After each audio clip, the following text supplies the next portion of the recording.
앞 영상에서 가성비 아파트 인테리어 함께 보셨죠? 이 현장은 가성비 이런 게 아닙니다. 그냥 쌉니다. 싸다고 비지 떡일까요?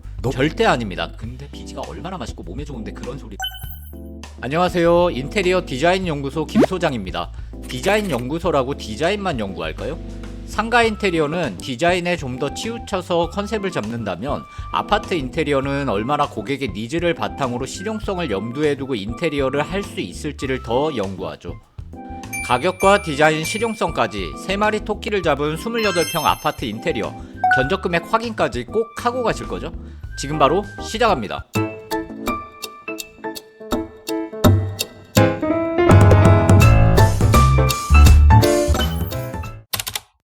들어오는 현관인데요. 공사 전 그냥 답답했어요. 오른쪽으로 신발장에 벽까지 막혀 있었죠. 신발장 안에는 분전함도 있었습니다. 이 공간에 거주하실 분들은 60대 부부셨는데 클라이언트였던 따님과 정말 많은 이야기를 한 것 같아요. 사실 주거 공간은 이쁜 것보다 우선시 돼야 하는 건 사람을 이해하는 인테리어라고 저는 생각해요. 처음은 무릎이 좋지 않으신 어머님 이야기였어요. 그래서 무조건 신발을 벗고 신으실 때 앉을 수 있는 벤치장을 염두에 두고 디자인 작업을 진행했습니다. 일단 오른쪽 가벽을 뜯어내면서 분전한 배선과 관들을 다 정리해서 새로 만든 벤치장 안으로 숨겨드렸고요.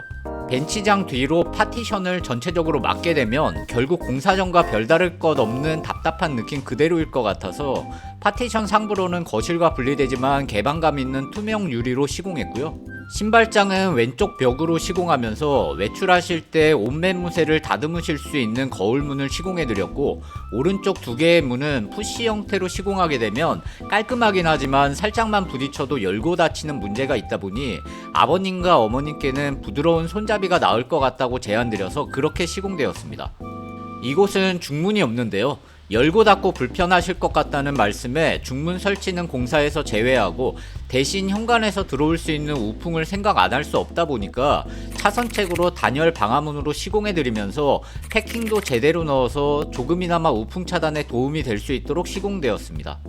현관 바닥은 600각 타일로 시공하면서 단차가 생기는 부분은 졸리컷으로 마감해드렸고, 거실 바닥재와 만나는 부분은 스테인리스 마감재로 구분지었습니다.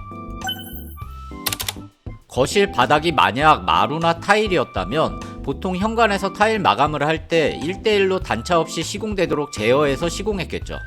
타일 마감재로 현관과 거실을 분리한 이유는 바닥 마감재가 장판이기 때문이었습니다. 보시는 이 바닥은 타일이 아니라 2.2T LG 장판으로 시공한 모습인데요. 장판이라는 이미지가 싸구려다 생각하시는 이유가 오래전 인테리어를 할 때 쓰던 페트 장판 때문이라고 생각을 해요. 페트 장판의 경우 벽에 꺾어서 올려야 하고 수축 팽창이 심해서 들고 일어나는 문제 때문에 장판끼리 겹쳐서 시공을 해야 했거든요. 하지만 요새 나와지는 장판은 이런 문제들이 모두 해결되었습니다. 개인적으로 솔직히 마루나 타일보다 정말 장점이 많은 마감재라 생각합니다.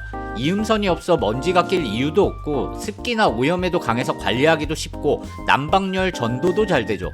요새 나오는 장판들은 찍힘도 많이 개선되었고 약간의 폭신한 느낌과 편안한 보행감도 주죠. 그리고 일단 시공비 자체가 쌉니다. 뒤에 인테리어 전체 금액도 공개하겠지만 사실 이게 가장 큰 이유이기도 했죠.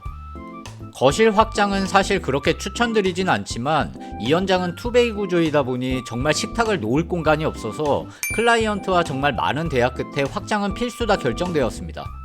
거실은 확장을 하면서 엑셀 연장과 단열 마감을 진행해드렸습니다. 클라이언트 아버님께서 샤시를 직업으로 하고 계시다 보니 샤시와 터닝도어는 직접 시공하셨고요. 사실 확장을 하게 되면 아무리 잘한다 해도 확장하기 전보다는 조금이라도 추워지겠죠. 그리고 난방 엑셀의 경우도 중간에 결속해서 연결하는 건 아무리 잘한다 해도 혹시나 문제가 발생할 수도 있는 부분입니다. 제대로 하려면 거실 전체 엑셀을 한 방으로 갈 수 있게 교체하고 방통을 새로 치는 게 맞죠. 하지만 확장 공사 비용이 10배 이상 차이 난다면 현실에 타협할 수밖에 없겠죠. 그 현실 안에서 최선의 선택을 해야 하는 게 맞을 겁니다.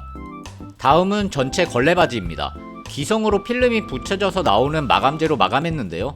하이엔드 마감이라면 무몰딩이나 마이너스 몰딩을 시공했을 테고 목작업 시공 후에 필름으로 마감하면 분절이 생기지 않고 더 깔끔할 수 있었겠죠. 이 현장은 2400mm 간격으로 분절은 생기지만 목 작업할 때부터 가구가 배치되는 숨겨지는 위치에 분절이 생기도록 제어하거나 어쩔 수 없이 보이는 분절은 메꾸미로 최대한 거슬리지 않게 마감하였습니다. 사실 아파트 인테리어를 하면서 퀄리티라는 게 대면형 주방을 만들고 무조건 자재를 수입을 써야 하고 세라믹 상판을 통으로 써야만 하고 이런 것들이 퀄리티일까요? 전 이렇게 생각합니다. 인테리어 견적 금액이 비싸다고 더 잘하고 저렴하다고 대충 하는 게 아니라 그 예산에서 제가 할 수 있는 최선을 마감하는 게 퀄리티 아닐까요? 전체 방문인데요. 기존 문틀은 철거하고 방문턱도 없애면서 미장 마감했습니다. 문틀과 문은 맞춤 시공해드리면서 난막까지 시공 후에 문과 같은 색상으로 필름 마감하였습니다. 앞에서 확장한 이유를 설명한 것처럼 테이블이 놓여질 위치에 펜던트 조명으로 포인트를 주었고요. 주조명을 안 켜도 은은하고 따뜻한 느낌을 원하셔서 확장 부분 천장을 만들면서 현관 파티션 부분까지 이어지는 기역자 형태의 등박스와 간접 조명을 시공해드렸습니다. 거실 전체 조명은 3인치 매입 등으로 제어했고요. 벽과 천장 모두 실크 도배로 마감하였습니다. 기존의 일자 형태로 쭉 뻗어있던 주방이었는데요. 주방 발코니를 확장하면서 확장된 공간으로 냉장고를 넣을 수 있도록 설계해드렸고요. 거실에서 보이는 싱크대 옆면은 선반장으로 마감해서 타일 마감면이나 싱크 상판 위에 기구들이 올라가도 깔끔하게 보이도록 디자인해드렸습니다. 모든 가구 소재는 이제로 친환경 소재로 마감되었는데요.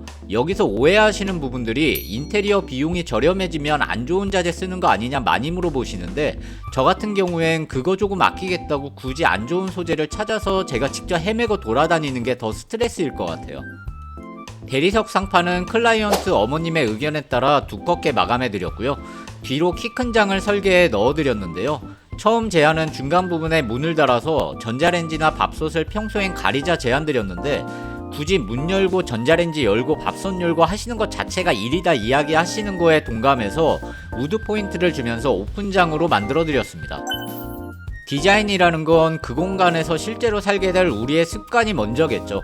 그래서 시안 작업부터 정말 많은 이야기를 듣는 건 이런 부분들을 반영하기 위해서고요. 전체 방은 바닥에 턱을 없애면서 거실과 같은 장판으로 함께 마감했고요. 기존에 있던 샤시는 도장으로 마감해드렸고 벽지는 전체 화이트톤 실크 도배로 시공해드렸습니다. 거실과 같이 전체 몰딩과 걸레바지는 새로 교체했고요.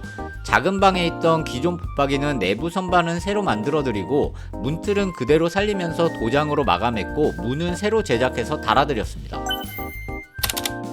기존에 있던 욕조는 철거하고 욕조 철거한 면에 방수를 새로 진행해드리면서 샤워부스로 만들어드렸습니다.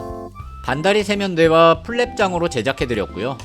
약간의 스트라이프 간지가 있는 최대한 미끄럽지 않은 논슬립 600각 포쉐린 타일로 마감해드리면서 젠다이 부분은 졸리컷 해드렸는데 공사가 끝나고 며칠 후에 조심스레 전화가 오셔서 타일 젠다이에 뭐가 묻으면 잘 안 지워진다고 하시더라고요.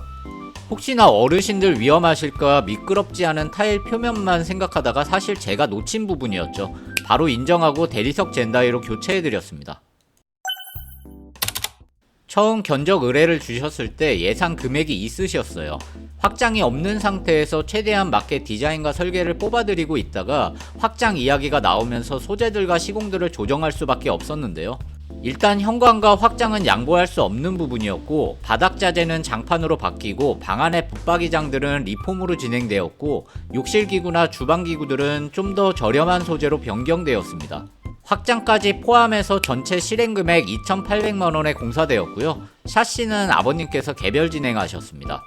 정말 정확하게 평당 100만원이었는데요. 확장을 제외했다면 평당 100만원 이하로 공사 진행이 가능했겠네요. 28평 아파트 인테리어, 그 공간의 인테리어 가격이 싼 거지 가치가 싼 걸까요? 저렴하게 공사 진행했지만 디자인이나 실용성 마감까지 최고는 아니지만 최선은 다했다고 자부한 현장입니다. 그리고 무엇보다 부모님이 사실 공간에 부모님의 심정으로 니즈를 많이 생각했던 시간이었던 것 같네요. 많이 볼수록 더 비싸고 좋은 걸 하고 싶은 건 사람 욕심이겠지만 그 예산을 오버할 수 없는 경우도 많이 있을 거라 생각합니다. 이 영상이 예산 안에서 공사를 해야만 하는 분들을 위한 가이드라인이 되었으면 좋겠네요. 다음엔 더 유익하고 퀄리티 있는 영상으로 찾아뵙겠습니다. 구독, 좋아요는 영상 제작하는데 정말 큰 힘이 됩니다. 꼭 눌러주실 거죠?